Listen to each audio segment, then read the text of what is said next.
बोल साचे दरबार की बोलो माता के प्यार की जयकारा शेरों वाली का। बोल साचे दरबार की जय। दोस्तों, आज माता रानी का दूसरा नवरात्र है और दूसरे नवरात्र को हम पढ़ने जा रहे हैं दुर्गा सप्तशती का दूसरा पाठ। तो पहले हम पूजा कर लेते हैं, उसके बाद हम अध्याय पढ़ेंगे। ये हमारे दूसरे दिन की पूजा है, माँ दुर्गा की पूजा। नवरात्रि के 9 दिन होते हैं। नवरात्रि के 9 दिनों में माता दुर्गा की 9 रूपों की जितनी पूजा की जाए उतना अच्छा है। सुबह स्नान करके पूरे परिवार के साथ यह पूजा कीजिए। अगर आपके पास लड्डू गोपाल है उन्हें पूजा में स्थापित कीजिए। आइए आरंभ करते हैं माता के 9 रूपों की दुर्गा सप्तशती का ये अध्याय। सबसे पहले हम यहाँ पर हमने धूप दीप कर लिया है और माता रानी को फूल अर्पित कीजिए। आप चाहे तो एक दिन में भी सारे अध्याय पढ़ सकते हैं। अगर आप नहीं पढ़ना चाहते हैं तो आप एक एक अध्याय का पेज पढ़ सकते हैं। तो ये हमारा दुर्गा सप्तशती का दूसरा अध्याय है। स्टूल ला देते। तो महिषी मार्कंड जी बोले कि प्राचीन काल में देवताओं और असुरों में पूरे 100 वर्ष तक घोर युद्ध हुआ। चूल्हा दे। उसमें असुरों का स्वामी महिषासुर था। देवराज इंद्र देवताओं के नायक थे। इस युद्ध में देवताओं की सेना परास्त हो गई थी और इसी प्रकार संपूर्ण देवताओं को जीतकर महिषासुर इंद्र उनका देवता बन बैठा। युद्ध के पश्चात हारे हुए देवता पराजित श्री हरि प्रजापति श्री हरि ब्रह्मा जी के को साथ लेकर उसी स्थान पर जहाँ पहुँचे जहाँ पर भगवान शंकर जी विराजमान थे। देवताओं ने अपने हार का सारा वेतन भगवान श्री हरि विष्णु को कह सुनाया और उन्होंने कहा कि हे प्रभु, महिषासुर सूर्य, इंद्र, अग्नि, वायु, चंद्रमा, यम, वरुण तथा अन्य देवता भी इसी से सारे अधिकार हमसे छीनकर उनका अधिष्ठ बन बैठा है और उनका स्वामी बन बैठा है। उन्हें समस्त देवताओं को स्वर्ग से निकाल दिया है और मनुष्य की तरह पृथ्वी पर वे विचार रहे हैं। देवत्य की सारी करतूतें हमने आपको सुना दी है और हम आपकी शरण में इसीलिए आए हैं कि आप हमारे लिए उस असुरों के वध का कोई उपाय सोचें। देवताओं की इतनी बात सुनकर श्री भगवान विष्णु शंकर जी देवताओं पर बड़ा गुस्सा आया और उनकी भुहें तन गई, उनकी आंखें लाल हो गई। गुस्से से भरे भगवान विष्णु के मुख से बड़ा भारी तेज निकला। उसी प्रकार का तेज भगवान शंकर जी के मुंह से निकला। ब्रह्मा और इंद्र आदि दूसरे देवताओं के मुख से भी प्रकट हुआ। फिर वह सारा वेतन तेज एक में मिलकर एक तेज का पुंज वह ऐसा ही दिखाई देने लगा जैसे कि ज्वालामुखी में पर्वत हो।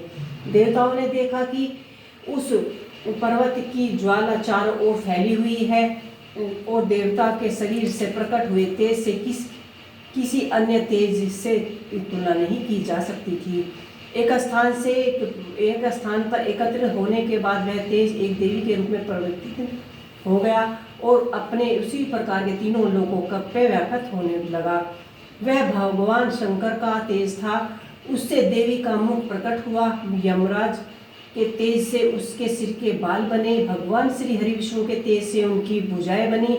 चंद्रमा के तेज से दोनों स्तन बने और इंद्र के तेज से उनकी जांघें बनी और पिंडलियां बनी तथा पृथ्वी के तेज से नाभिका और ब्रह्मा के तेज से दोनों चरण और सूर्य के तेज से उनकी उंगलियां पैदा हुई तथा वस्तुओं के तेज से हाथों की उंगलियां पैदा हुई और कुबेर के तेज से नासिका बनी।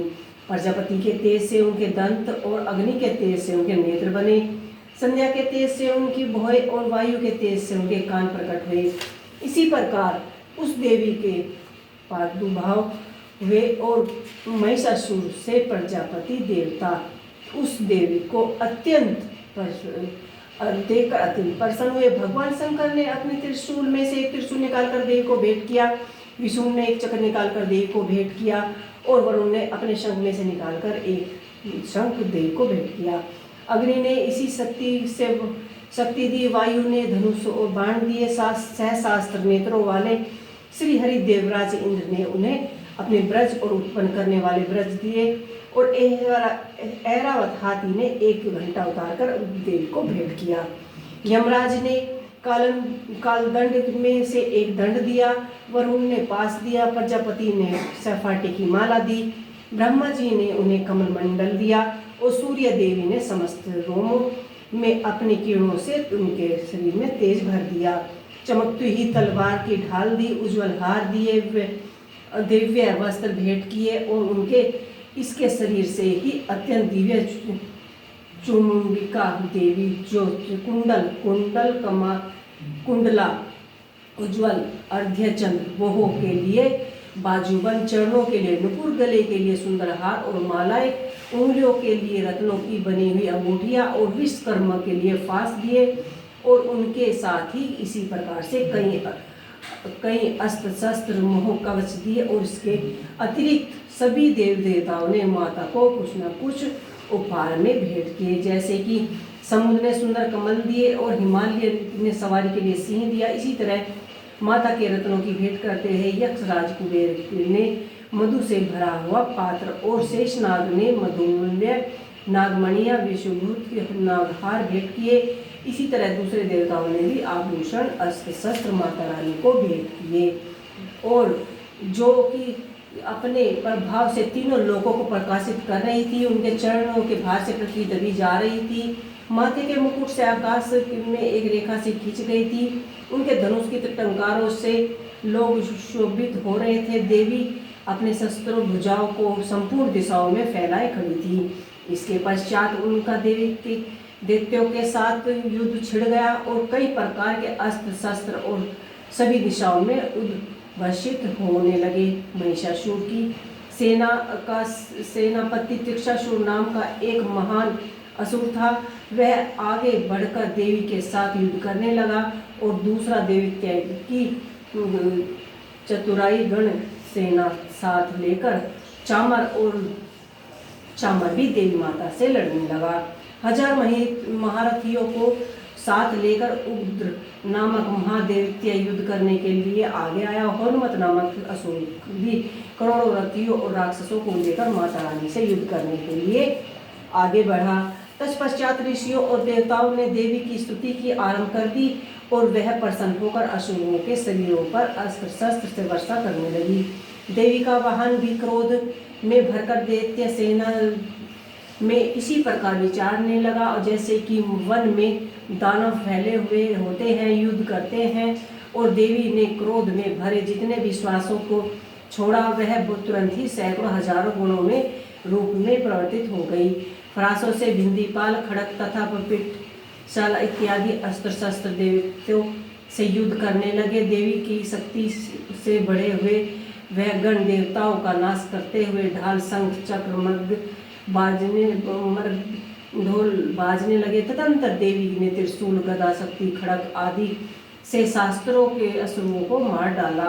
कितनों को घंटों की टंकार की आवाज से यमलोक पहुंचा डाला और कितनों असुरों को उन्होंने पाश में बांधकर पृथ्वी पर घसीट कर मार डाला और कितनों को ही अपनी तलवार से टुकड़े टुकड़े कर डाले और कितनों को गदे की चोट से सुला दिया। कई देवत्यों को मसल कर मार डाला, घसीट कर मार डाला और रक्त बहमान करने लगी और कई त्रिशूल से उनकी छाती फाड़ डाली।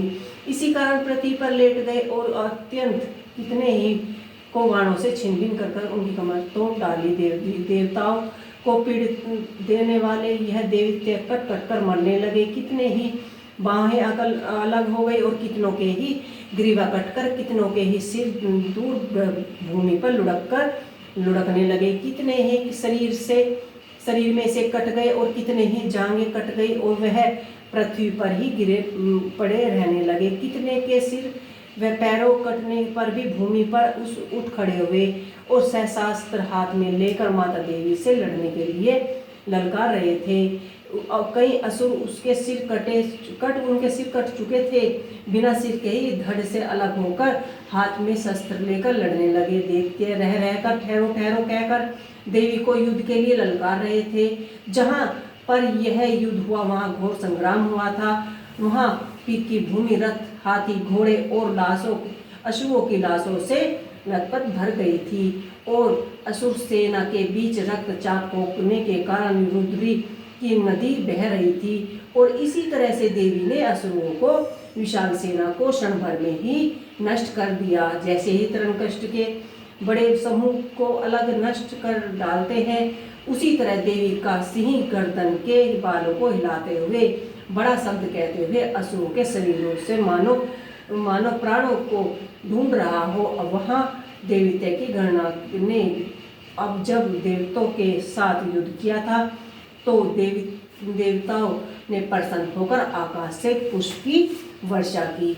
इसी के साथ सब मिलकर बोले, बोलो माता रानी की जय।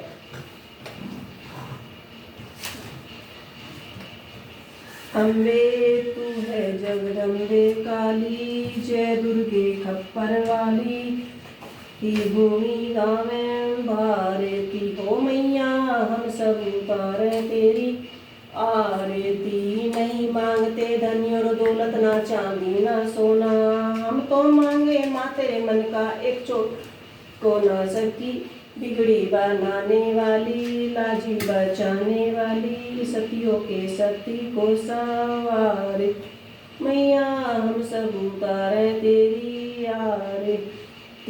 तेरे भक्तजनों पर मैया भीड़ लगी है भारी, दानव दल पर टूट पड़ो माकर सिंह सवारी, सो सिंहों से तुम बलशाली, अष्टी भुजाओ दुखियों के दुख निवारती हो मैया, हम सब उतारे तेरी आरती। माँ बेटे का है इस जग में बड़ा ही निर्मल नाता, मैया बड़ा पूति कपूत सुने हैं पर ना माता सुने कुमाता, सबकी बिगड़ी बनाने ये अमृत बरसाने वाली, दुखियों के दुख में सब हो मैया, हम सब उतारे तेरी आरती। नहीं मांगते धन और दौलत, ना चांदी ना सोना, हम तो मांगे माँ तेरे मन का एक छोटा सा, सबकी बिगड़ी बनाने वाली, लाजी बचाने वाली, सतियों के सती को संवारती हो मैया, हम सब उतारे तेरी आरती।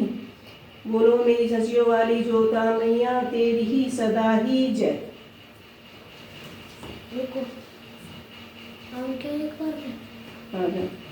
ओम दुर्गे दुर्गाय नमः।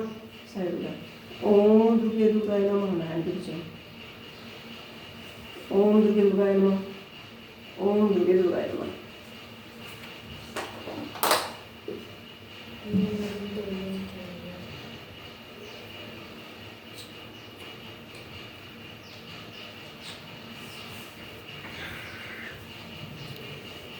कोई साइन